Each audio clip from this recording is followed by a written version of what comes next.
Twitter, Facebook, Instagram, and LinkedIn are social networking sites that are expanding worldwide every day. Nowadays, writing letters and calling a landline phone is uncommon, but checking your social networking account has come more of a ritual to some. Every day, probably about 10 times a day, when I wake up, when I go to sleep, and in between classes.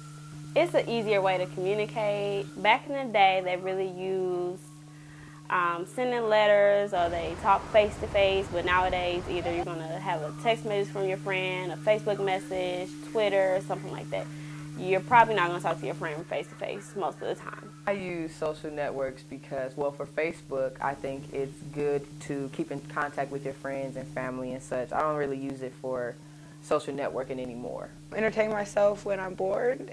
I like to take pictures and to show off my life. Just as MySpace grew, there are many different reasons to hop on the social networking bandwagon.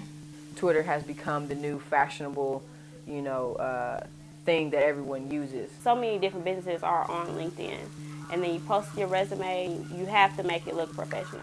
Instagram gives me a vision, like an actual visual of what's going on with other people's lives and stuff. When the president made president again, and that was just big. I didn't really have to watch it. All I had to do was get on Twitter. President Barack Obama set a Twitter record for having most retweets on his re-election picture of him and Michelle Obama hugging. Twitter, Facebook, Instagram, and LinkedIn, which social network is the all-time favorite?